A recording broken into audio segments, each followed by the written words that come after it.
Ora, muito boa tarde a todos. Queria, em primeiro lugar, uma vez mais, enaltecer o trabalho desenvolvido por este senhor que está aqui à minha esquerda, que acho que é louvável, e mais não digo porque já muito foi dito. Queria agradecer o convite pelo segundo ano consecutivo e a confiança depositada para fazer o resumo final.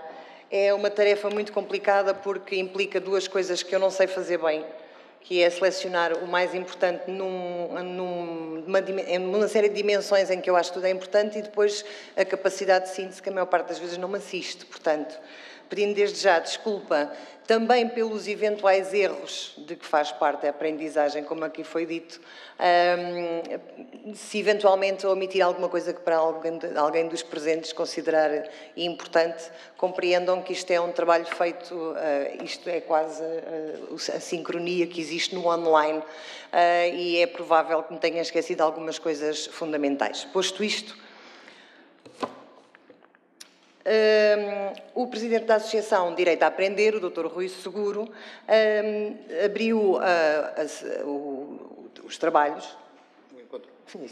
Abriu os trabalhos congratulando-se por esta ser a terceira semana de aprendizagem ao longo da vida e, sobretudo, pelo facto de ser o segundo ano consecutivo, que este ano coincide com a Semana Europeia da Aprendizagem ao longo da vida. Agradeceu também a boa adesão e apelou a uma maior participação de empresas e associações em atividades de aprendizagem ao longo da vida numa lógica de proximidade das pessoas. O primeiro orador da sessão de abertura foi o professor Alexandre Quintanilho, Presidente da Comissão de Educação e Ciência na Assembleia da República, que iniciou com a afirmação do conhecimento como um processo disputado pela curiosidade e traduzido em perguntas para as quais cada área das ciências tenta encontrar respostas. Em ciências sociais, estas respostas constroem-se como narrativas, histórias que passam depois por um processo de validação e consolidação, alimentado depois, de forma coerente, por novos dados. Salientou um conjunto de evoluções decorridas nas últimas décadas, após uma fase de crescimento expressivo de indicadores como a produção de alimentos e também o gasto de água, a produção de lixo e o aumento da esperança de vida, que duplicou nos últimos 150 anos. Nas últimas décadas, salientou, no entanto, que ressurgem velhas doenças a par com o surgimento de novas. A esperança de vida recomeçou a diminuir em alguns locais do planeta e a população continua a aumentar. Em 2050, calcula-se que estaremos próximos dos 9 a 10 mil milhões. A instabilidade dos mercados, a insegurança laboral, a iliteracia funcional, as desigualdades, os fundamentalismos são também outras questões que têm vindo a crescer. Há regiões inteiras do nosso planeta em que não há acesso à água potável nem a saneamento. Avançou na sua reflexão, questionando-se sobre os impactos deste conhecimento entre o melhor mundo possível e um mundo que deixa muito a desejar. Considerou que todos nós, de alguma forma, vamos oscilando entre o otimismo e a inquietação, frequentemente com sensações contraditórias, quando se pondera que, por um lado, vivemos num mundo em que temos abundância material, autonomia e democracia, mas que, em simultâneo, é um mundo com iniquidades crescentes e em que se assiste à violação de direitos básicos numa base constante, só para citar algumas das incongruências salientadas pelo orador. Concluiu com alguns desafios a reter, partindo de pensamentos de autores e cientistas célebres, dos quais se destacam: a informação não é conhecimento, o conhecimento não é sabedoria, o propósito da educação é transformar os espelhos em janelas, entre outros pensamentos, fechando com a frase de Proust: a viagem da descoberta consiste não em achar novas paisagens, mas em ver com novos olhos. O segundo orador da sessão de abertura, o Presidente da ANCAP, o Dr. Gonçalo Chufre, apresentou uma visão desta entidade parceira do direito a aprender na organização da Semana ALV sobre a educação de adultos em Portugal. Mencionou o processo turbulento porque tem passado a ALV em Portugal, uma vez que está muito sujeito aos contextos socioeconómicos do país. Considera que o momento é propício, embora não haja respostas para tudo o que é necessário, para mobilizar os diferentes autores da aprendizagem ao longo da vida. Salientou que os municípios têm um papel importante, as empresas e o tecido empresarial são espaços de excelência para a aprendizagem e que, como tal, deve ser capitalizada para a aprendizagem ao longo da vida. Nos últimos 15 a 16 anos, salientou o Dr. Gonçalo Chuve, Portugal tem construído instrumentos de aprendizagem ao longo da vida dos mais avançados da Europa. Nos últimos 2 anos há uma maior consciencialização para esta questão e para combater a precarização em que a aprendizagem ao longo da vida tem estado assente nos últimos anos. Falta encontrar soluções sistémicas. Tem de se encontrar um sistema de educação de adultos, um sistema de formação profissional, cujas fragilidades podem sofrer com as oscilações que o país vai enfrentando. Portugal e a OCDE está a desenvolver um projeto que tenta precisamente encontrar um caminho mais sólido para soluções e linhas de orientação para a sustentabilidade daqueles sistemas. Termino salientando a importância da mobilização da sociedade civil e daqueles que acreditam e defendem a aprendizagem ao longo da vida. O terceiro orador desta sessão de abertura, Dr. Nuno Guimarães, vice-reitor em representação do reitor do ISCTE, demonstrou um grande interesse na criação de um contínuo nos esforços de mobilização para a aprendizagem ao longo da vida e a sua relação com os estudos académicos, com a necessidade de manter o desafio da curiosidade que o professor Alexandre Quintanilho falava na sua intervenção inicial. Manifestou ainda o interesse do ISCTE em receber esta iniciativa, na medida em que toca diversas questões trabalhadas em áreas científicas de que esta entidade se ocupa. No primeiro painel, com o tema Educação de Adultos no Mundo Digital, moderado pelo Dr. Etelberto Costa, engenheiro Etelberto Costa, este começou por congratular-se que o debate da última sexta-feira na Comissão Europeia se centrou na aprendizagem ao longo da vida, conjuntamente com o tema dos professores e do mundo digital. Salientou que há ainda cerca de 500 mil analfabetos, sem contar com aqueles que ainda não detêm as competências digitais básicas. O professor Henrique, na primeira comunicação, representando a Escola Superior de Educação do Instituto Politécnico Castelo Branco, apresentou uma reflexão sobre a info-exclusão na idade mais e o exercício da cidadania.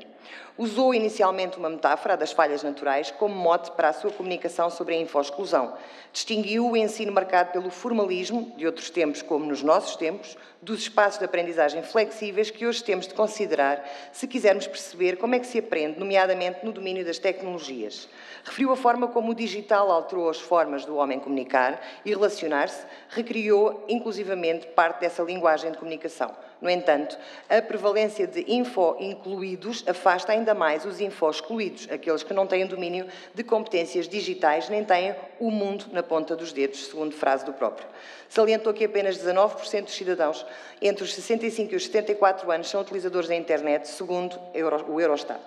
A inclusão digital é, pois, importante para a integração social dos mais velhos, para a compreensão sobre o mundo dos mais novos, sobre novas rotinas e novas formas de estar. Deu o exemplo de como as selfies se têm tornado virais junto de todas as gerações e salientou a forma como a comunicação e a captação do real se têm alterado com as tecnologias. A importância de usar as tecnologias com equilíbrio parcimónio, com cuidado, nomeadamente no mundo académico, foram também salientadas, apesar das tecnologias terem, obviamente, muito para dar. Vivemos numa espécie de, frases do próprio, escravatura do mundo digital, marcada pela dificuldade de desligar a internet. No entanto, considera que, não estando o mundo atual bem em termos de equilíbrios e pontos de utilização digital, é importante ser otimista na utilização das ferramentas tecnológicas, nomeadamente pelos mais velhos. Na segunda comunicação deste painel, o professor Fernando Albuquerque, do Instituto de Educação da Universidade de Lisboa, apresentou o projeto Lídia. Agradeceu o convite, dado que o que é concebido no âmbito dos projetos dentro desta área deve ser partilhado e exposto. No caso concreto, o projeto está centrado na questão das aprendizagens pelos adultos ao nível da literacia digital, com o principal objetivo de perceber como podemos aprender com as tecnologias. O projeto Lídia é uma ferramenta digital para os professores e formadores de adultos, tendo já recebido um prémio da Fundação para a Ciência e Tecnologia, que contribuiu para que o projeto fosse melhorado e continuado. Consiste num conjunto de atividades de aprendizagem com tecnologias digitais que está disponível online e podem ser adaptadas aos contextos reais. Descreveu um pouco daquilo que são os domínios de intervenção destas atividades, referindo-se a algumas das atividades propostas. No final destas apresentações do primeiro painel, o moderador colocou uma questão ao professor Henrique Gil, o que se pode, no fundo, ou deve fazer. 2 ou 3 coisas que se deveriam fazer para combater esta info-exclusão. Ao que o professor Henrique Gil respondeu salientando que a resposta não é fácil, ainda para mais porque se trata de um público muito heterogéneo. É preciso, pois, dar condições, sobretudo, aos cidadãos para poderem utilizar o digital, nomeadamente em situações em que esta utilização é já obrigatória, por exemplo, no preenchimento de formulários online. Os governos têm, pois, de tomar consciência desta questão e criar essas condições. Na segunda parte deste primeiro painel, a oradora Maria José Sousa, da Universidade Europeia da Universidade de Lisboa, apresentou uma reflexão com o título Competências para a Indústria 4.0, centrada nas competências estratégicas para a mudança das organizações. Esta reflexão partiu dos conceitos de inteligência artificial, robótica e nanotecnologia, defendendo a ideia de que a evolução destes game changers vai fazer com que boa parte dos tipos de emprego se revolucionem, calculando-se que cerca de 5 milhões de empregos desapareçam até 2020. Salientou um conjunto de tecnologias que está a transformar a produção industrial, como sendo os robôs autónomos, os simuladores, os sistemas de segurança, os sistemas integrados, a internet das coisas, a cloud, as impressões 3D, a realidade aumentada e a grande quantidade de dados designada de Big Data and Analytics. A indústria 4.0 é suportada por todas estas tecnologias e tem já diversas aplicações práticas, seja no cotidiano doméstico, seja ao nível das organizações e empresas, cidades e desenvolvimento e aplicação nas ciências. Referiu um conjunto de competências críticas para o futuro, como sendo a criação de redes, a agilidade e adaptabilidade, a iniciativa e o empreendedorismo. Competências de comunicação oral e escrita, assim como o acesso e análise de informação, não esquecendo o papel da curiosidade e da imaginação. Na segunda apresentação desta segunda parte do primeiro painel, a doutora Maria de Luz Pessoa e Costa apresentou, em representação do IFP, apresentou uma comunicação sobre literacia digital e emprego. Iniciou apresentando alguns dados pertinentes sobre o uso das tecnologias em Portugal e na Europa, referindo-se depois ao índice de digitabilidade da economia e da sociedade, apresentando os seus 5 pilares: conectividade, capital humano, utilização da internet, integração das tecnologias digitais e serviços públicos digitais. Salientou que, abaixo do nível da União Europeia, Portugal apenas tem a utilização da internet e o capital humano, sendo que este é o mais baixo de todo o índice. Salientou ainda que cerca de 70 milhões de europeus têm baixas competências digitais. 52% dos portugueses não têm competências digitais básicas e destes, 22%, e do total, 22% da mão de obra não tem competências digitais básicas. Como agravante, a população portuguesa mantém baixos índices de escolaridade, nomeadamente no desemprego de longa duração, em que este indicador é preponderante. Como pistas de discussão, colocam-se algumas questões. Qual é o emprego do futuro e, afinal, o digital é mau ou pode ser bom? Outra pista importante de reflexão foram os indicadores de criação de mais empregos com mais baixa tecnicidade, mas a tendência para o maior índice de crescimento de empregos se encontrar em áreas de tecnologia. A questão que se coloca em última análise, segundo esta oradora, é: será que o digital será um motor de maior desequilíbrio social, territorial e económico? Ou seja, de que modo uma pessoa sem competências digitais pode ser incluída no mercado de trabalho e de que modo pode ser excluída socialmente, para além dos desequilíbrios territoriais que este cenário pode causar ao nível nacional como global? Assim, é essencial elevar os níveis de literacia digital. Isto só se consegue com um investimento na educação e formação, e será esse processo que permitirá criar mais e melhor emprego. No encerramento deste painel, o moderador referiu a importância das ferramentas digitais no contexto atual, nomeadamente a EPAL, Plataforma Europeia de Projetos gerida pela ANCAP. A doutora Maria de Luz Pessoa e Costa salientou ainda alguns projetos com os quais o IFP colabora, nomeadamente o projeto Now e Encode, entre outros, que promovem o desenvolvimento dos níveis de literacia. A discussão das diversas temáticas alargou-se depois ao público, com partilha de dúvidas e observações sobre as competências básicas, digitais e outras no mundo atual, comparando, nomeadamente, com o âmbito do saber ser e com o saber estar. No período da tarde, um primeiro painel dedicado à aprendizagem ao longo da vida na Agenda 2030 do Desenvolvimento Sustentável, a moderadora doutora Ana Maria Betancourt, do Instituto Politécnico de Lisboa, e dada a ausência da representante da Unesco, refletiu um pouco sobre o conceito de desenvolvimento sustentável e a sua pertinência na atualidade, numa época em que se sente que o planeta está a mudar. Referiu-se à importância do desenvolvimento único de cada pessoa, sobre o que é preciso fazer para que cada pessoa única concretize as suas potencialidades, não só na escola, mas através da educação de adultos. Apresentou 3 questões para reflexão que devem preocupar-nos a todos na atualidade. Aprender a pesquisar e organizar informação, a questionar a realidade através dessa pesquisa e organização. Pensar sobre o que se aprende, como se avalia o que se aprende, sendo que muitas práticas de avaliação são atualmente destrutivas da autoestima das pessoas. E que é preciso considerar a pluralidade dos lugares onde se aprende. Segundo esta oradora, a escola sai pouco da escola. E cada vez mais a aprendizagem tem de sair da escola. O problema é que a escola não aproveita aquilo que as pessoas aprendem fora da escola. Salientou ainda as dimensões da Unesco na definição da educação para o desenvolvimento sustentável, que obrigam a mudanças profundas sobre as práticas de uma educação para. Terminou colocando algumas questões basilares de que educação precisamos para o trabalho, para as nossas vidas, para os outros tempos das nossas vidas e que escola e educação de adultos podem responder a estas questões. Passando ao primeiro orador deste painel, o Dr. David Rodrigues, Presidente da Pró-Inclusão, discorreu sobre aprender como forma de estar no mundo. Começou por reiterar as reflexões e questões colocadas pela doutora Ana Maria Betancourt, salientando a irrepetibilidade da pessoa. Apresentou algumas ideias gerais, como a centralidade do erro na aprendizagem, a importância da cultura, que faz de cada um único e irrepetível. Apresentou também 6 ideias sobre aprender numa lógica do desenho universal da aprendizagem. Aprender é um processo humano, cultural e relacional, é um processo de lugar. Aprender é criar pontes entre o que sabe e o que se vai saber. Aprender implica proporcionar múltiplas formas de motivação, múltiplas formas de representação e múltiplas vivências de ação e expressão. Salientou a centralidade das emoções no processo da aprendizagem, do prazer e da surpresa como fontes de motivação. Considerou que é fundamental, segundo esta lógica, saber em que pontos são aqueles a quem se ensina, conhecê-los como pessoas antes de se ensinar. Para além disso, há que ensinar todos, ainda que não todos, da mesma forma. Continua a reflexão salientando que aprender implica não centrar o ensino no professor, mas nos conhecimentos, assim como proporcionar modalidades diversificadas de avaliação. Como último tópico de reflexão, salientou que é fundamental que as pessoas que ensinam aprendam toda a vida. Segundo a comunicação, foi dada pelo Dr. José Manuel Alho, da Fundação Inatel, sobre a Fundação Inatel e a promoção da aprendizagem ao longo da vida. Começou por chamar a atenção que a própria essência da Fundação Inatel é um exemplo da ALV. Há diversos anos tenta fomentar a cidadania ativa e não apenas a ocupação dos tempos livres. Traçou uma perspectiva histórica da Fundação desde o seu início, salientando as múltiplas valências que foi ganhando da cultura ao desporto, da economia ao turismo, às dinâmicas locais, assumindo atualmente uma lógica de compromisso social.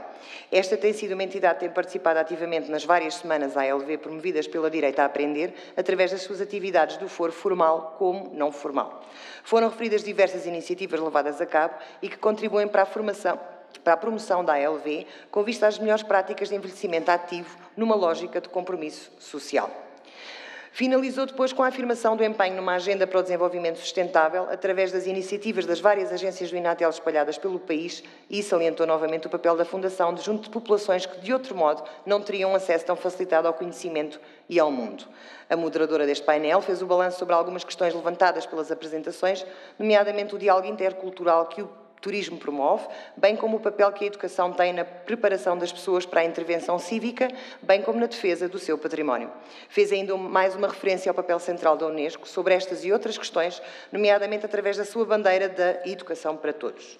Seguiu-se o terceiro e último painel de comunicações com o título Educação de Adultos, Hoje e Aqui, que foi moderado pela professora Paula Guimarães, do Instituto de Educação da Universidade de Lisboa. O primeiro orador deste painel, o professor Licínio Lima, da Universidade do Minho, trouxe-nos uma comunicação intitulada Isto não é um liquidificador. Partindo da metáfora do conceito de líquido, tendo em conta a sua designação de corpo que adota a forma do recipiente daquilo que o contém, o orador referiu-se a algumas das ideias de Zygmunt Bauman, designadamente a modernidade líquida da sua autoria. Nesta linha, o professor Licínio Lima afirmou que hoje estamos a introduzir na educação as ideias do mundo da gestão e das empresas, o que é visível até mesmo na linguagem utilizada na educação, cada vez mais empresarial. Referiu-se à tendência crescente para abandonar o conceito de educação e adotar o de aprendizagem pelas entidades nacionais e europeias, no sentido da sua capitalização, como num processo de ir às compras no mercado, da aprendizagem, que implica procurar as competências mais apetecíveis para o mercado de trabalho. Salientou a importância dada ao marketing sobre a própria aprendizagem, feita como elemento de autopromoção do indivíduo.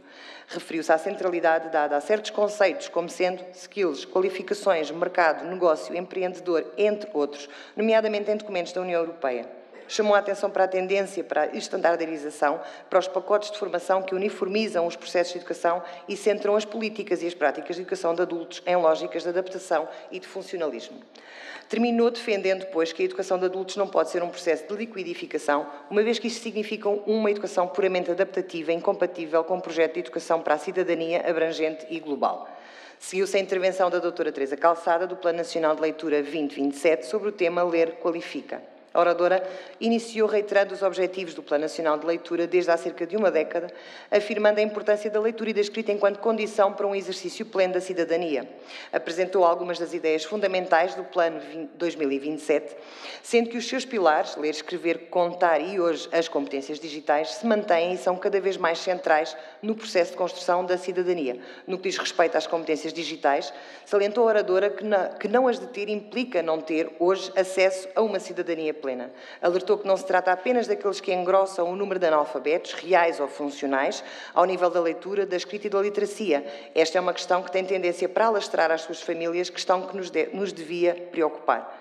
No que respeita ao trabalho na escola, esta deverá estar aberta àquilo que são as aprendizagens não formais e informais, o designado currículo oculto, e acrescentar valor ao conhecimento que pretende desenvolver.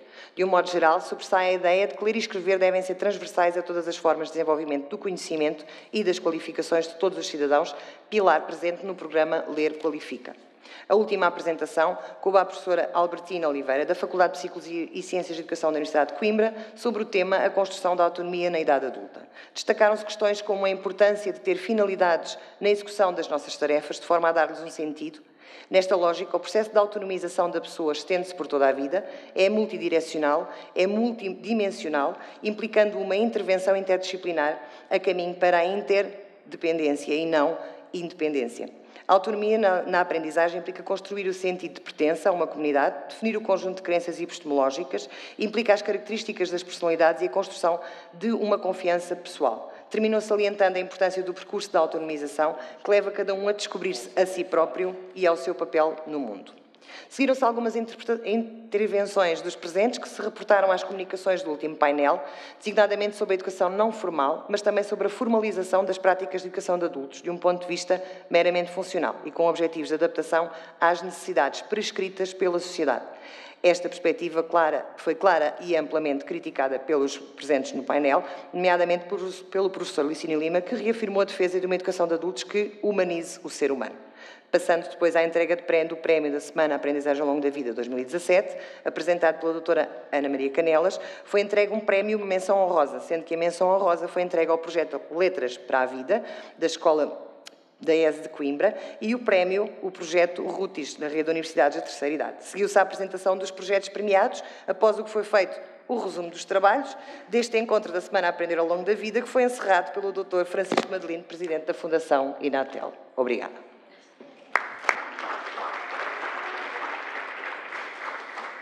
Eu vou ser muito breve, eu só quero agradecer à Sandra, porque ela tem uma capacidade que eu acho admirável e que consegue, na verdade, num quarto de hora, conseguir resumir a essência do que se passou aqui durante o dia de hoje. E agora passava a palavra ao Dr. Francisco Madelino para encerrar a sessão. Muito obrigado, sim. Olá, muito obrigado, Rui Seguro, muito boa tarde a todos e também agradecer à Sandra Rodrigues pela espetacular síntese que aqui fez, sobretudo para eu próprio, que não tive a oportunidade de seguir os trabalhos durante o dia e fiquei de veras impressionado com a capacidade de síntese e de objetividade da reflexão que aqui foi.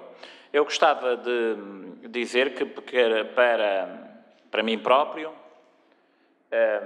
é um grande gosto estar aqui, mas também para a Fundação Inatel e com esta parceria, e que gostaríamos que esta parceria no futuro, digamos, fosse desenvolvida. Também nós temos que aqui aprender.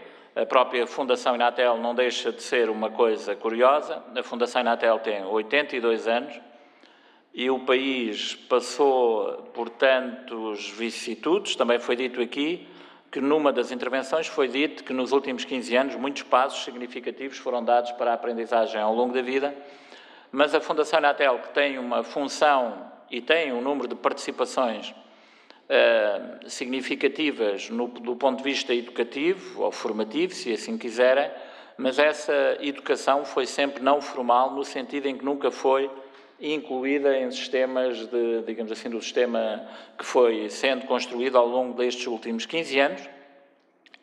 E a Fundação Inatel está nesta parceria, mas tem um centro que qualifica pela primeira vez.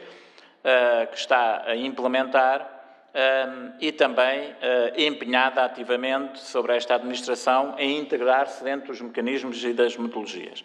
Portanto, isto para dizer que, do ponto de vista da Fundação Inatel, é com maior prazer que aqui estamos e esperamos que no futuro consigamos estar a encontrar as melhores formas de desenvolver esta parceria. Em segundo lugar, do ponto de vista pessoal, é um enorme prazer, eu que já tive várias funções, muito ligadas nestes últimos 15 anos, a participar nestes projetos. É com maior prazer pessoal que aqui estou e também, ainda por cima, que sou docente do ISCTE. Portanto, eu se falasse aqui, quando o ISCTE nasceu, foi com o professor Veiga Simão. O ensino das ciências sociais e da sociologia era um ensino que eu diria perigoso e proscrito durante o Estado Novo. É com Veiga Simão que se vem a abrir a criação do ISCTE, em 73. E, portanto, estes debates que fazemos seriam impossíveis sem estas reflexões que foram sendo feitas pelas ciências sociais, e desde aí foram referenciados aqui alguns nomes. Eu, por várias razões oficiais, fui encontrando estes nomes e bebendo os seus ensinamentos.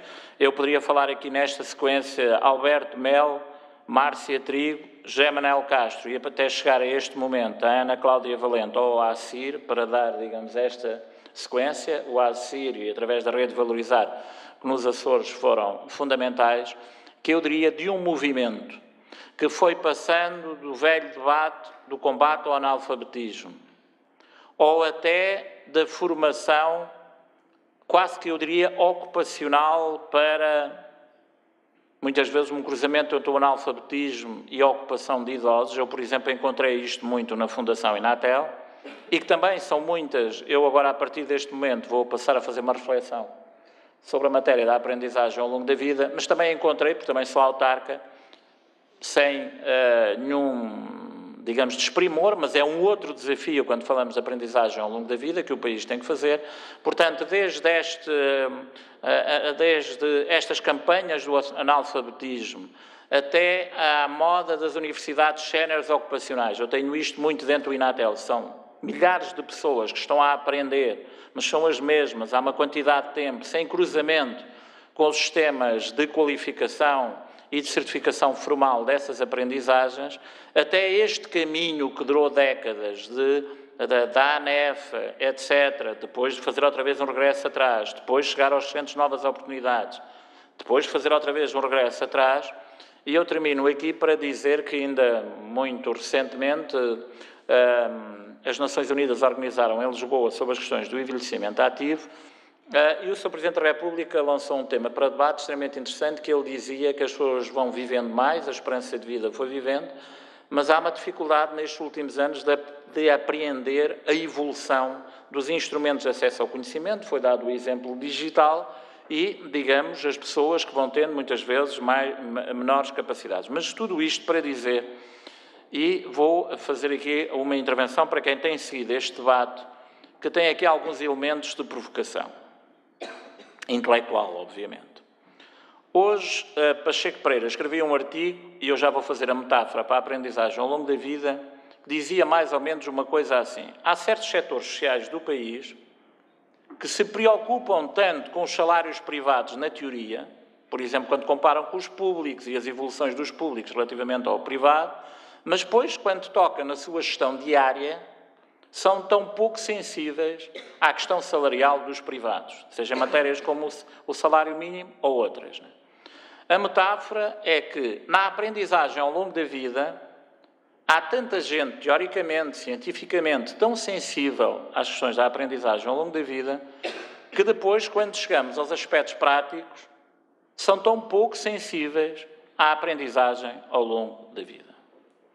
Quer nas reflexões teóricas, quer no que fazemos. E sensíveis neste sentido, que é criar um sistema, dar certificação a esse sistema e olhar na vida em concreto, e muito na vida do trabalho, que deem valor a esta aprendizagem ao longo da vida, que não a secundarizem. E eu vou dar vários desafios para que este paradoxo não aconteça. O primeiro deles tem a ver com a questão, por exemplo, do financiamento. A aprendizagem ao longo da vida tinha uma determinada forma de financiamento do Fundo Social Europeu. Uma parte minoritária, muito minoritária, ia para os centros Novas Oportunidades, e uma outra parte ia para a formação modular, os cursos de educação e formação de adultos e também o sistema de aprendizagem. Mas, em 2011, foi feita uma alteração significativa na programação do Fundo Social Europeu que tirou lá 600 milhões de euros. E, portanto, neste momento, com esta programação, o país não tem dinheiro nem para a formação modular, nem dinheiro para alimentar, por via do Fundo Social Europeu, os atuais centros Qualifica, a não ser uma proporção diminuta. Onde é que foi tirado o dinheiro? O dinheiro foi tirado para formação ocupacional, foram vários os programas, vida ativa, etc., e para apoios a taxas de juros reembolsáveis. E, portanto, isto criou, com um discurso extremamente forte, contra os sistemas de certificação de adquiridos e a sua equivalência na sociedade. Isto é, o reconhecimento pela sociedade. Remetendo estas matérias, digamos, ou em matérias importantes, inovadoras, podem ser, mas de coisas muito próximas do combate ao analfabetismo ou de questões ocupacionais em públicos mais idosos. Isto foi dramático, está a ser dramático, e este é um exemplo entre o que é um discurso, pode ser científico, pode ser um discurso da importância da aprendizagem, mas o que é isso na tradução do dia-a-dia. Eu gostaria muito mais de quem acredita neste sistema tivesse sido muito mais reativo. Porque nós, quando olhávamos para a programação financeira, o dinheiro para o funcionamento das novas oportunidades, desculpem a expressão, eram peanuts, quando comparado com o dinheiro que estava para curso-chefe, para a aprendizagem ao longo da vida. E este tipo de deslocação para formações como a vida ativa, etc., que não tinham qualquer qualificação, ou muito pouca qualificação, foi e tem sido dramática e foi um grande processo de retrocesso, eu diria o segundo processo de retrocesso, quando se começou a criar o sistema embrionário com o professor Alberto Mel, que depois teve um recuo, voltou a ter um avanço significativo e vamos ter a esperança que nas reprogramações do Fundo Social Europeu, para já não mencionar, digamos, a distribuição e a forma como foi feita essa distribuição. A segunda questão tem a ver com a questão que está na essência do sistema de aprendizagem ao longo da vida e da mais do que necessidade da aplicação do sistema de aprendizagem ao longo da vida a Portugal, que é, num país que tem os déficits de qualificações que foram referidos, que de facto os analfabetos não são a maior riqueza que Portugal tinha, eram de facto a maior pobreza que Portugal tinha. Como é que pessoas que foram aprendendo na sua vida ativa, no trabalho, isso traduz em certificação da experiência que se liga ao Sistema Nacional de Qualificações, num país que sempre achou que a formação profissional era uma formação profissional de segunda. Por acaso, aí houve uma reação forte em 2012, para aí, 2013, quando se quis criar um sistema de formação profissional que não tinha certificação escolar no ensino secundário. Aliás, não é por acaso que o sistema de formação profissional em Portugal nasceu no Ministério das Obras Públicas com Fontes Pereira de Mel e não nasceu dentro do Ministério da Educação. Ou seja, nós temos um problema de formações de base, e elas deveriam ser atacadas, e foram, com os centros Novas Oportunidades, com os problemas que tiveram, mas foram. Mas há uma outra componente, que é aquilo que as pessoas aprendem na vida. E quem sabe soldar em superfícies curvas a argon, por exemplo, não tem um sistema de certificação com uma metodologia com histórias de vida.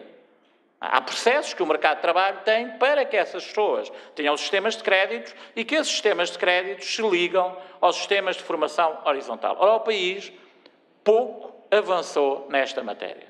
Os próprios RVCC Pro estavam muito eivados de uma certa metodologia que vem do sistema educativo, mas que não se adequa àquilo que são aprendizagens e à forma como o mercado de trabalho reconhece. Tudo isto para dizer que esta matéria que alguma parte desta matéria até que tem que ser paga pelo próprio mercado de trabalho, isto é, uma pessoa que tem partes da certificação, sejam eles em conduzir máquinas, ou nesta que eu disse, ou em gruas, ou outro tipo de máquinas, estamos em mercados de trabalho até muito rentáveis com o sistema de certificação que o próprio mercado de trabalho paga. Ora, esta ligação entre esse sistema de certificação das áreas das competências com os sistemas das áreas profissionais não se conseguiu avançar muito, porque uma parte muitas vezes não está predisposta a esta matéria, isto é, a parte do mercado de trabalho, mas também porque há uma componente dos lados da educação que não tem tido uma grande tradição de ligação ao mundo do trabalho. Aliás, quem esteve no início do RVCC Pro, houve até uma força para que houvesse sistemas de certificação profissional que partissem das escolas secundárias, isto é, que regulasse o sistema. Ora, é preciso, e é para isso é que há Sociologia, e por isso é que há outras matérias, outras áreas disciplinares, é preciso perceber as convenções, como é que funciona o mundo do trabalho, como é que está criado, digamos, todo o sistema institucional, para ser capaz de fazer parcerias com esse tipo de organizações, muitas delas que vinham para trás com carteiras profissionais, etc., para que o próprio mercado de trabalho possa regular. Isto é, agora fazendo aqui uma provocaçãozinha, não são apenas os professores que têm sindicatos, não é? Quando vêm das áreas educacionais. O mundo do trabalho também tem formas de organizações, os agentes económicos e sociais que lá estão, e todo o mundo é preciso saber articular-se, quem são os organismos que estão a passar. Muitas destas atividades têm regulação das atividades económicas.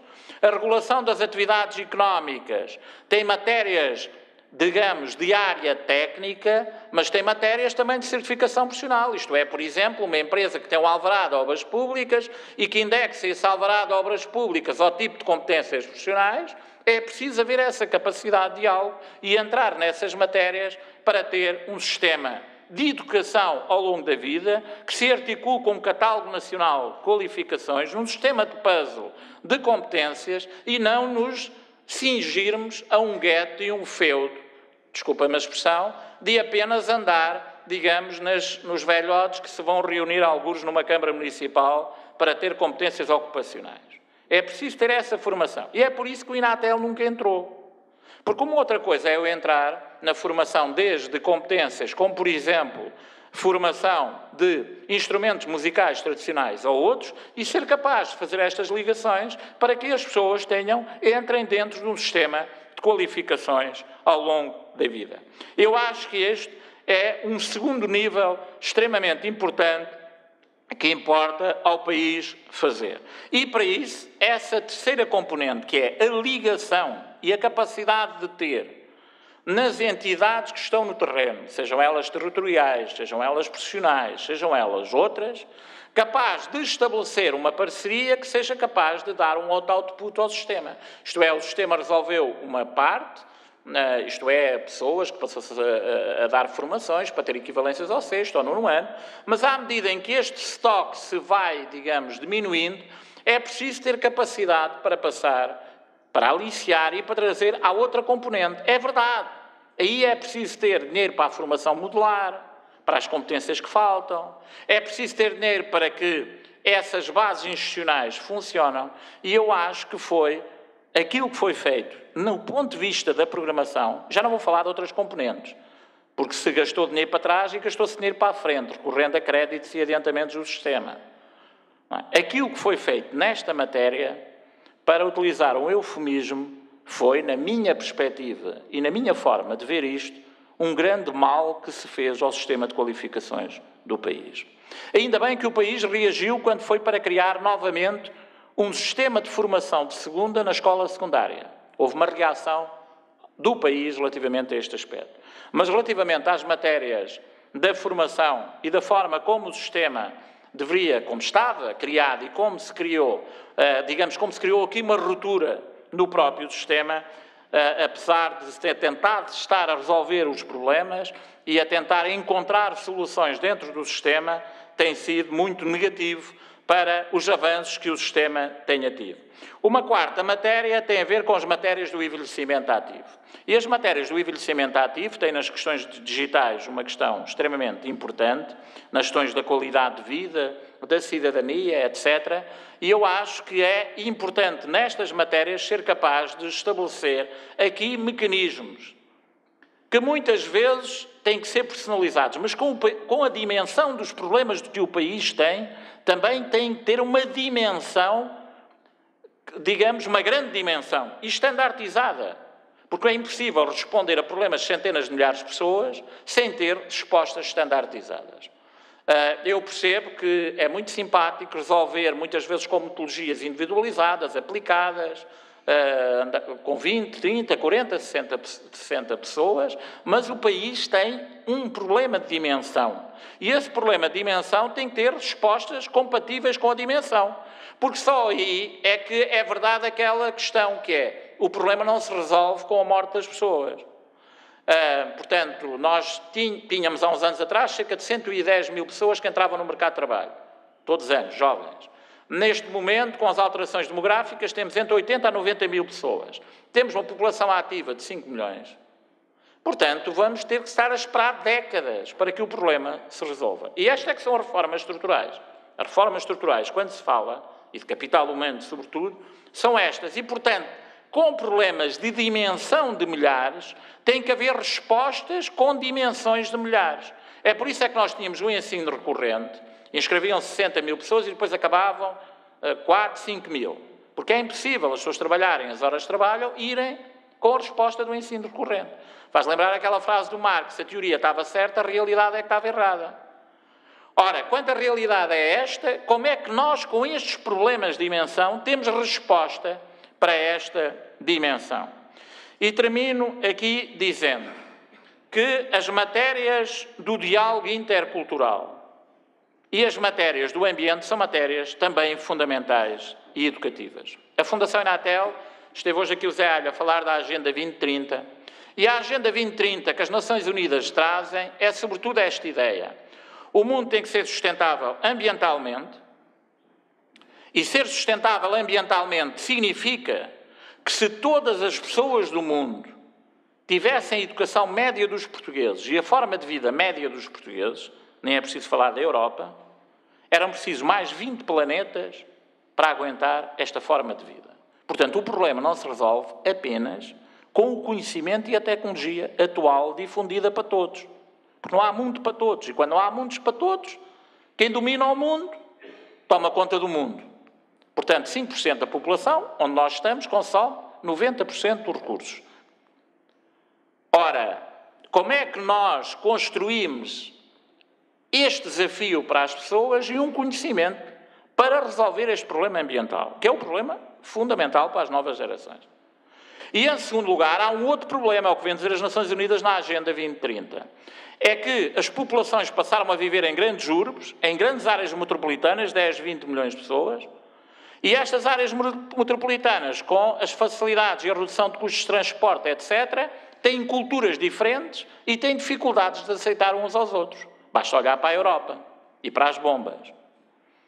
Ora, como é que nós somos capazes de construir sociedades urbanas que vivem em metrópoles e que são sustentáveis socialmente? E com envelhecimento demográfico.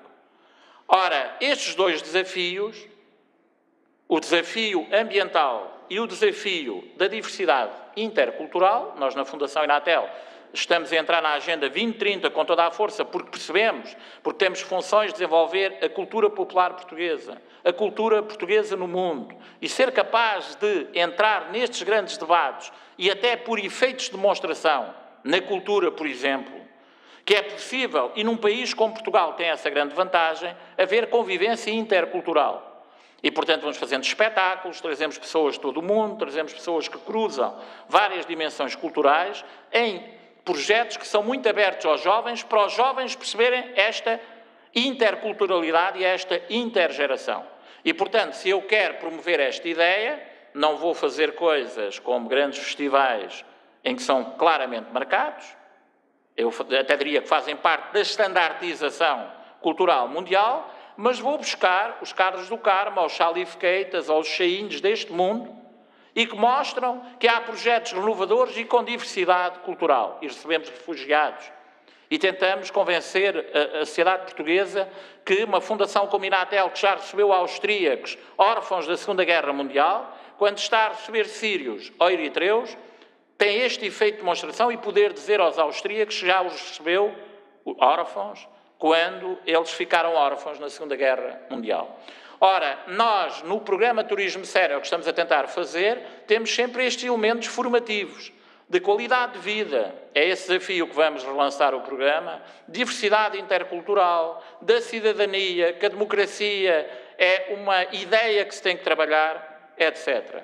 E, portanto, termino aqui por dizer, por todas estas razões, a nossa envolvimento com a Associação O Direito de Aprender, entendemos que é um caminho e uma tendência extremamente forte para que nós vamos com quem vai refletindo sobre estas matérias. A academia, as associações que estão no terreno, as autarquias, que são fundamentais. E em muitas matérias estamos a tentar fazer, nomeadamente, parcerias com as autarquias, mesmo nas suas viagens de idosos, etc., para trazer estas componentes nestes dois grandes desafios que a humanidade tem, que é que conhecimento podemos adquirir para ser mais felizes e para que o mundo seja o mundo de todos.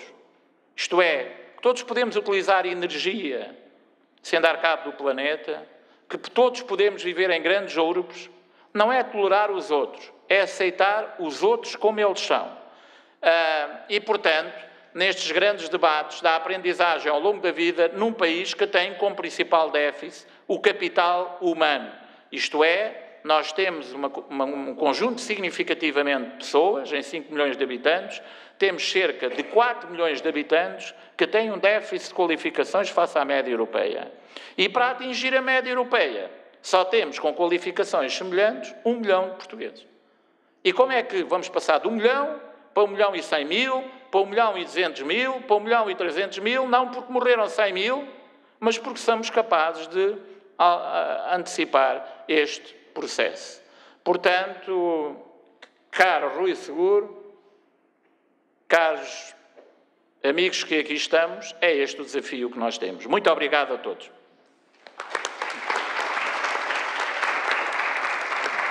Muito obrigado a todos e espero que nos encontremos todos na próxima semana ALV 2018.